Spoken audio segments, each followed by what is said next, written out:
The problem with man, our problem, fellow sinners, our problem is we will learn to fall in love with the benefits of God. Etong Diyos na nagmamahal sa atin, minahal din natin siya. Then He gave us benefits in our life. He gave us healing. He gave us prosperity. He gave us joy and peace. He allowed us to go to places na dati hindi natin napupuntahan. God will open doors for you to travel. God will open doors for you to have the things na dati inaasam-asam mo lang, dati panaginip lang. God will allow you to realize your dreams.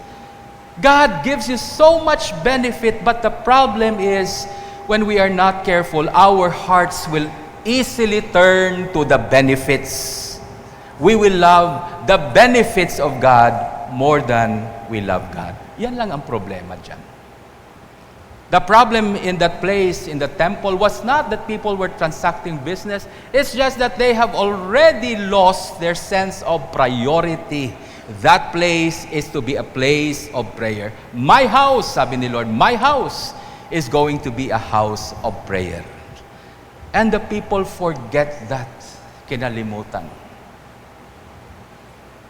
That's why the cleansing of the temple was God bringing them back to the basics of life. Ano ba ang mahalaga sa buhay mo?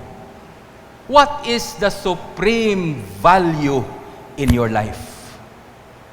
Because all of us, we have something that we value very much. Lahat tayo.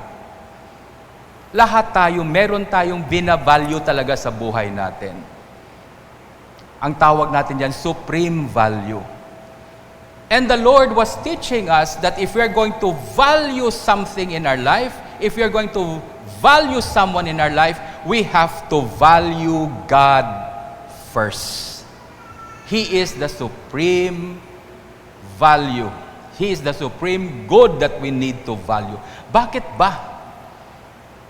That's why Jesus was driving them out. Why? Because they are now so attached to the blessings of God. They're so attached to the benefits of God.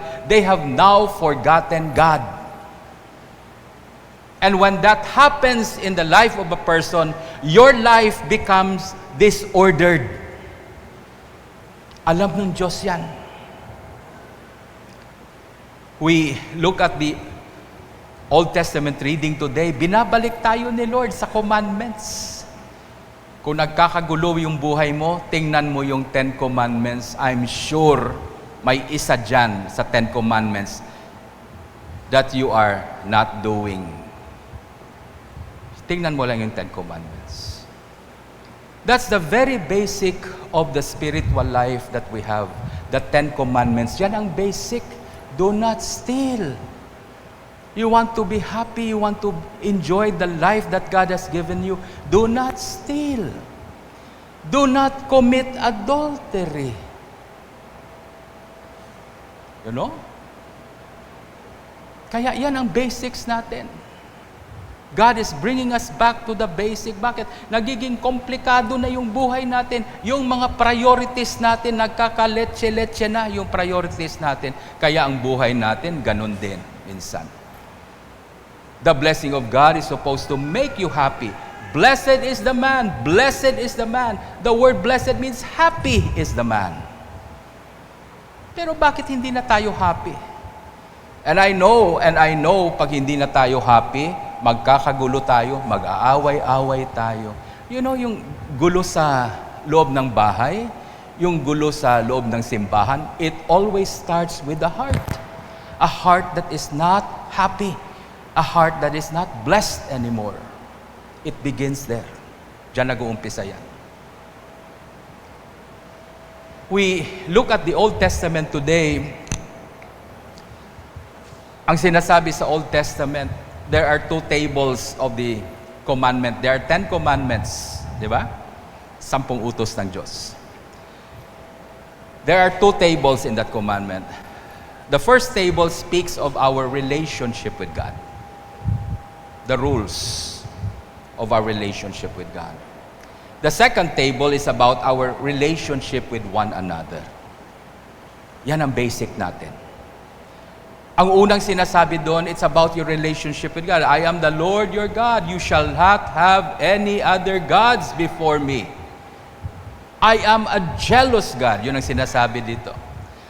Kaya nung sa gospel reading natin, Jesus was driving the money changers away because He is, sabi niya, zeal for the house of God consumes Him. You know the word zeal means jealousy.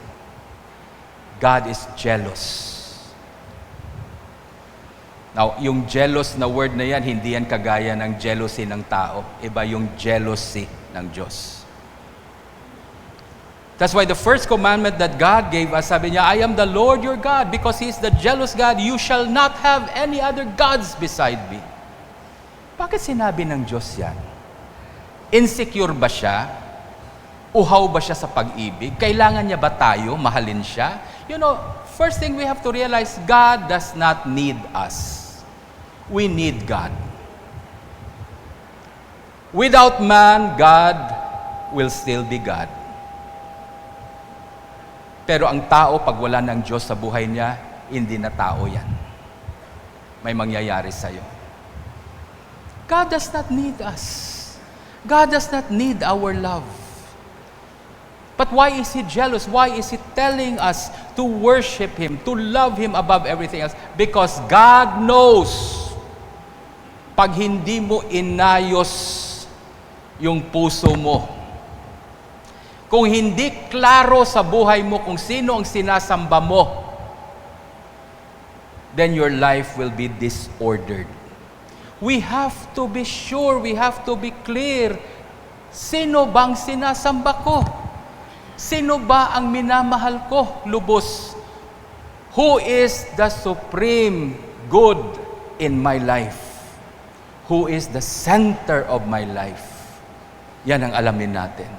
Pag hindi Diyos yan, if God is not the supreme good in your life that you value, if it is not God who is the person that you really worship in your life, you really value in your life will be disordered. Magkakagulo ang buhay mo. Alam ng Diyos yan.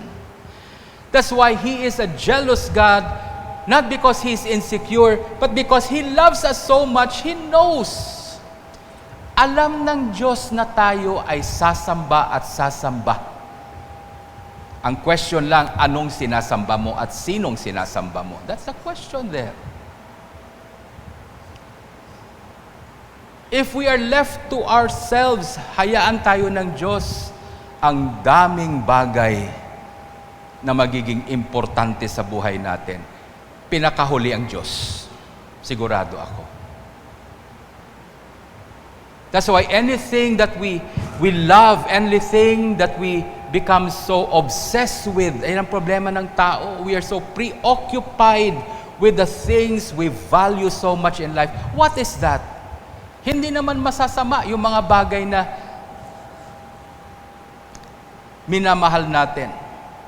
What is that? What is that? Ano yung mga binabalyo talaga natin sa buhay natin? Maybe people. Family. Masama ba ang pamilya? Hindi po. Family is not bad. In fact, a family is a blessing. Kaya sa isang utos ng Diyos, alam mo yung sinabi niya? Honor your father and mother. Some scholars believe this talks about man, we should love our family. Yan ang ibig sabihin yan. Honor your father and your mother.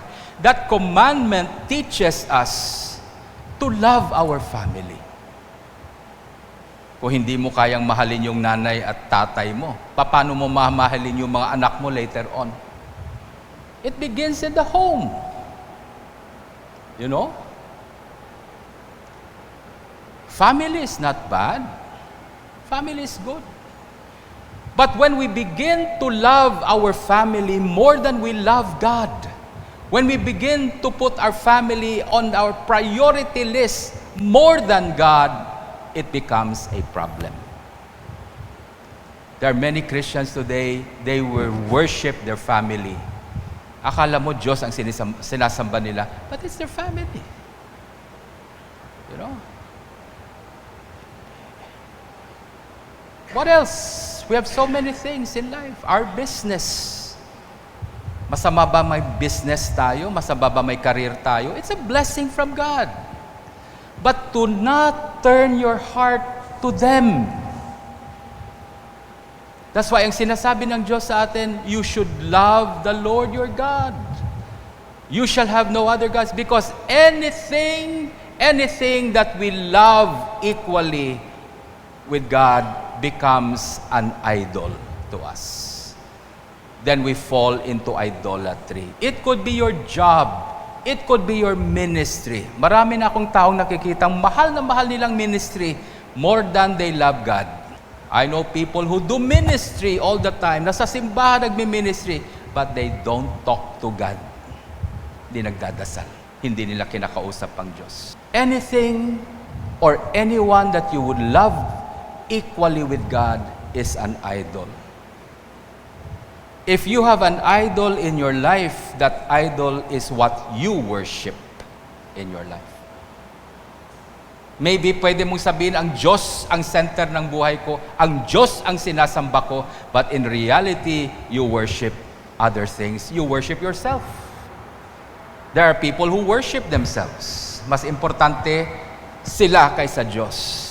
When we begin to do that, our spiritual and moral life will be so disordered. Hindi mo maintindihan bakit galit ka palagi sa mundo. Galit ka palagi sa mga tao sa palibot mo, because there's something wrong in your heart. That's why the season of Lent is a time of cleansing for us. It is a time where we slow down in life. Kasi nasabihan ko yung mga lektor natin, pag nagbasa kayo ng Bible, bagalan nyo. Kasi lahat nagmamadaling umuwi na. Bagalan nyo. Pag kumilos yung mga pare sa altar, pag kumilos yung mga acolytes natin, ang bagal nila. Bakit? Lahat tayo nagmamadali sa buhay. We don't take time. Take time to settle down and reflect on our life. Go back to basics. Allow God to cleanse your heart. Allow God to search your heart to find if there is some wicked way in me. Kasi minsan iniisip natin, napakagaling talaga natin. Napakabait ko talaga. But when you allow the Lord to search your heart, ang daming diferensyang puso natin. And you know, that's the reason why our life is so unhappy. We are so discontented in life. We are so frustrated in our life because of that. The cleansing of the temple, going back to the basic, the commandment of God, love the Lord your God with all your heart. It speaks of loving God, putting your mind, your heart, your strength, putting God at the center of your life. He is the gravity that pulls you. You are being pulled towards God. When that happens, when God becomes the center of your life, when you begin to pour out your love on God, what happens? That love of God fills your heart and it surges. It flows. When you have the love of God, it surges out of your heart. You begin to love your neighbor as well. That's why you do not steal from your neighbor. You do not commit adultery, because you love your wife. You love your family.